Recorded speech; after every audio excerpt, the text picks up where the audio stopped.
A few notes on where we're at right now. Saturn and Neptune and Aries, there are two opposite energies taking place.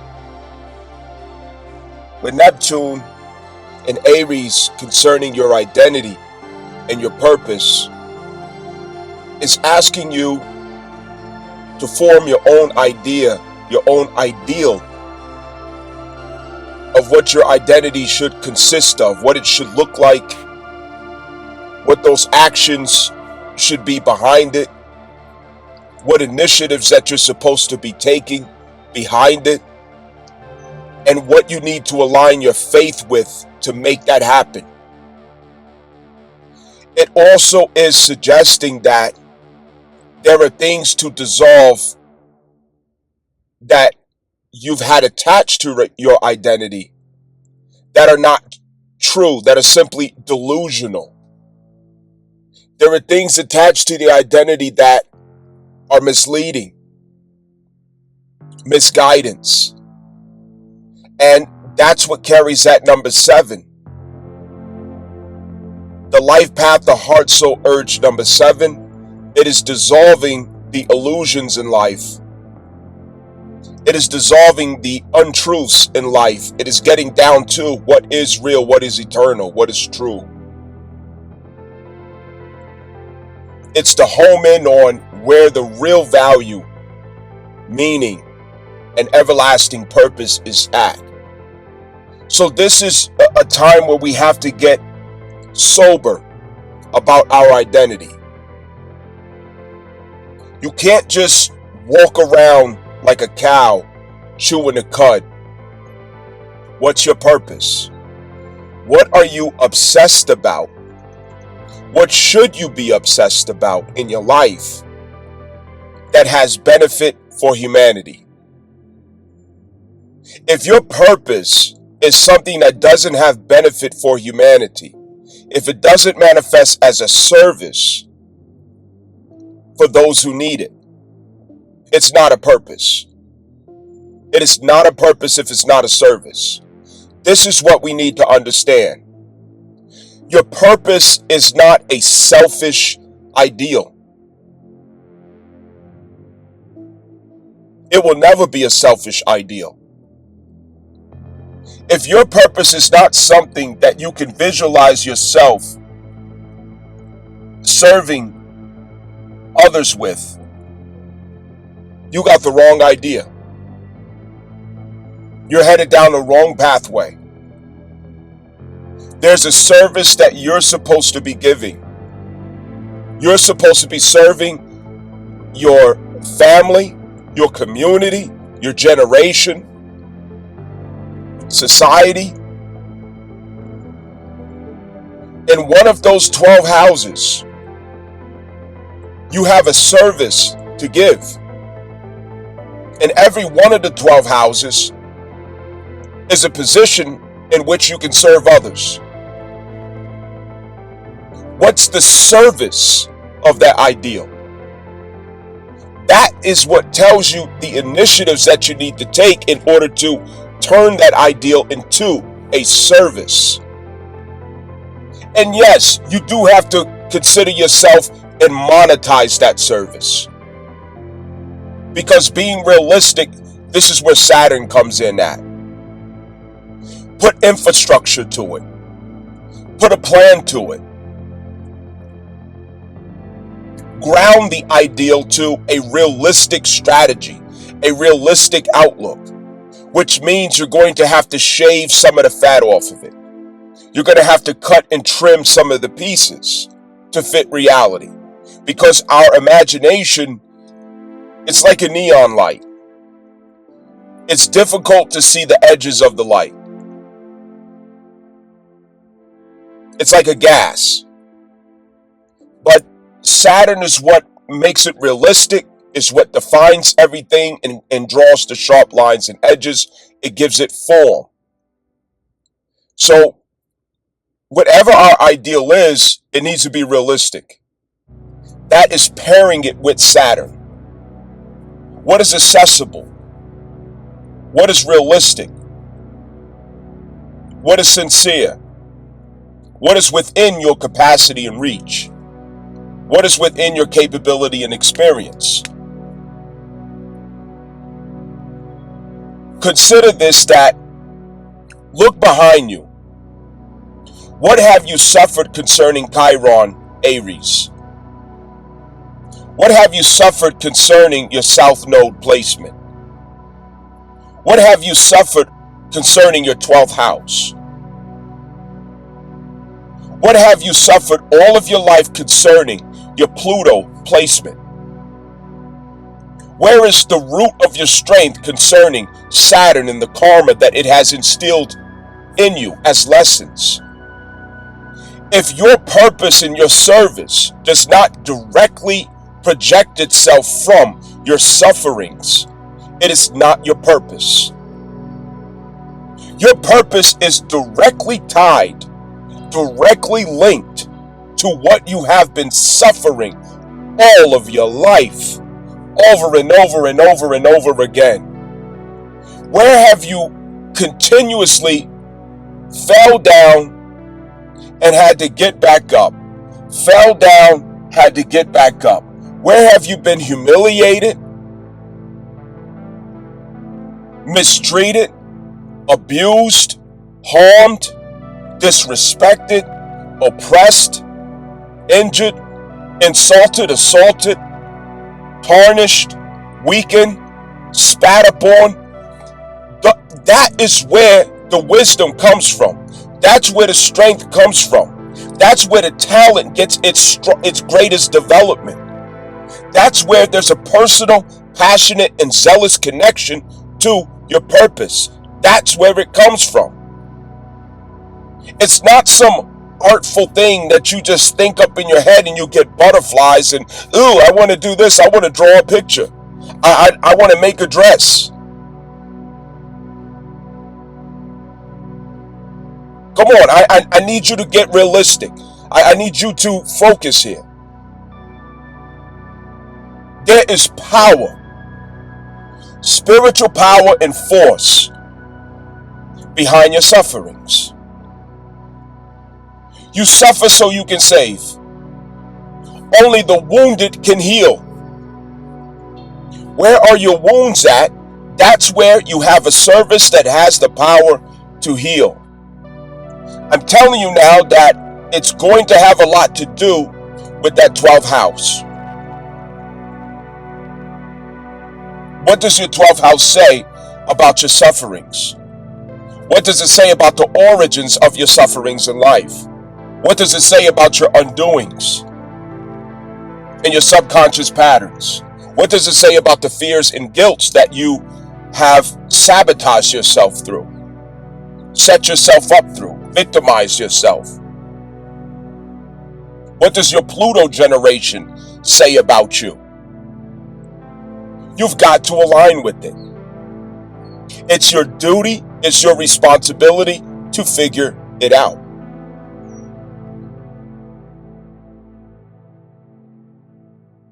Your purpose is not something that you could go to college to line up with. It's not something that somebody gives you a degree to do. There is a cosmic schedule that adjusts you, that molds you, that purges you, that develops you, that carves you, that prepares you for the mission in your life.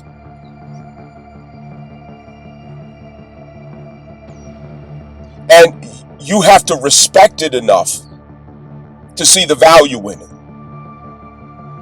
You have to respect your own struggles. You have to respect your own sufferings. You have to treat your sufferings as sacred to you. And see that the greatest value that you really have is what you prevailed through. That's the greatest value that you really have. It's the fruits of your sufferings. That's where the wisdom is. We're coming out of the time period where knowledge is going to get you through. Luciferic knowledge, Luciferic information, where you just get online, you start a podcast, or you turn the camera on yourself, and you start spewing out of the lips all type of information and knowledge about conspiracies, and yeah, we was in this star system and this mystery and that mystery, on some Billy Carson shit, or some 19 Keys. Where that's not the generation we're in. That shit ain't gonna get you through. All that brother polite shit.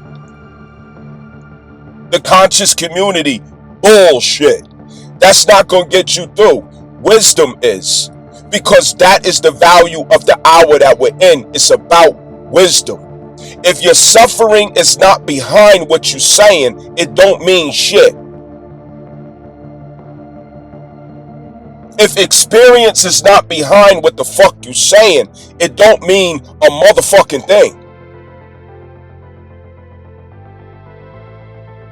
Sometimes we tend to look in the wrong places. Your purpose is not something you just think up. Your purpose began when you stepped out the womb. You have been studying for your purpose all your life.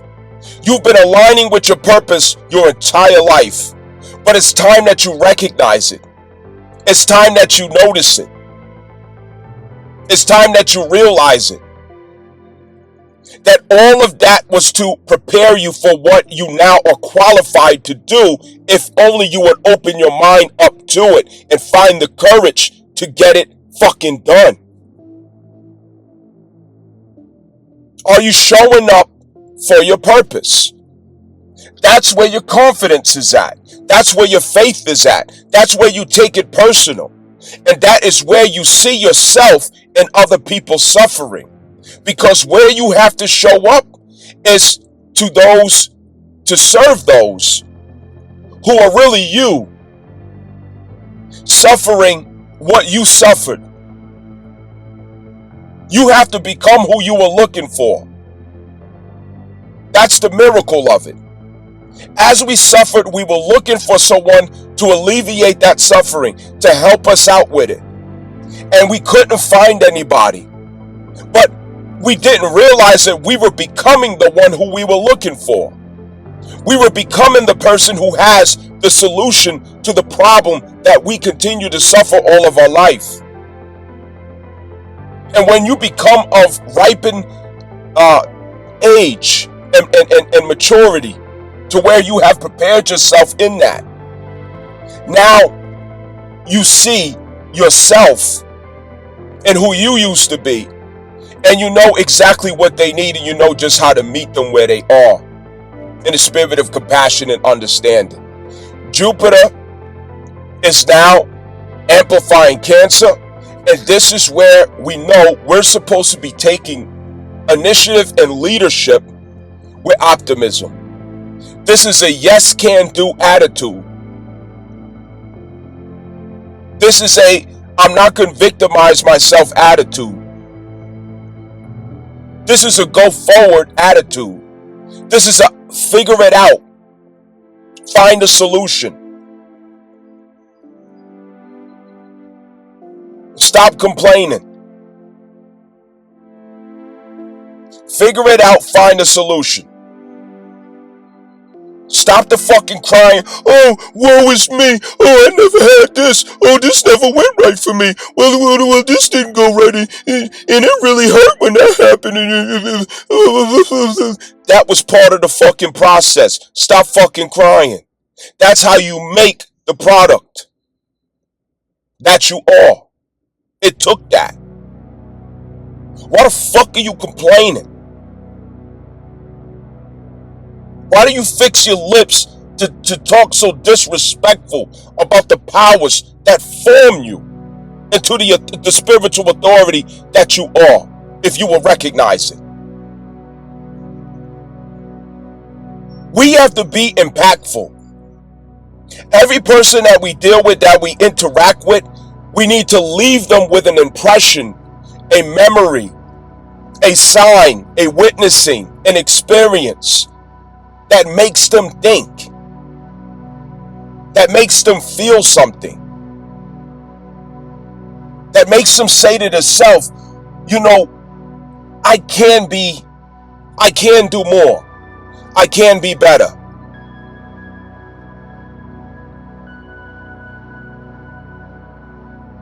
We've got to leave something with everybody. How many of you out there, if you meet a new person, business, romantic, whatever, and you're interacting with this person over a course of weeks or months, and the person is not being influenced by you to improve and become better, not through you judging and criticizing the person, but through you actually inspiring the person, nurturing the person, watering the person, enlightening the person, encouraging the person, teaching the person. And again, not from arrogance, condescent, disrespect, comparison, competition, the arrogance of thinking that you the only motherfucker there to benefit somebody.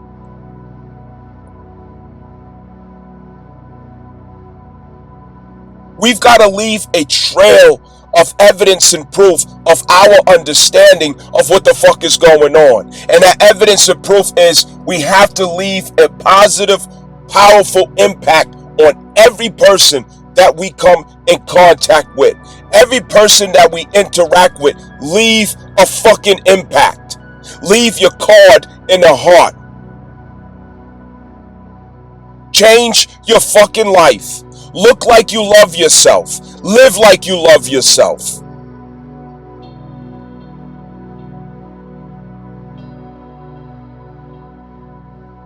You use your time like it's the last day that you got to figure it out. It's the last day that you got to get it done. Not overexerting yourself, but being intentional, sincere, passionate, zealous about what you're doing, obsessed about what you realize your purpose is, because it's going to take obsession. Free your mind. If you are women out there, free your mind from feminism. Search your mind for the feminism. Search your spirit for the feminism. Look inside of you to see where you are contaminated with feminism. Find it. Test yourself to see how you feel about men, how you feel about roles as females. Test yourself to see if you even know what the fuck a woman is. Don't take me as being rude or arrogant or whatever else. I'm trying to communicate direct, where there's no mystery about what I'm saying. So, you know, I apologize in advance if it leaves a bruise or cut over Mark. But I mean no harm in what I'm saying. But somebody has to start it. Kill the feminism. Get rid of the feminism. Get it out your spirit. Get it out your body. Get it out of your attitude, your energy.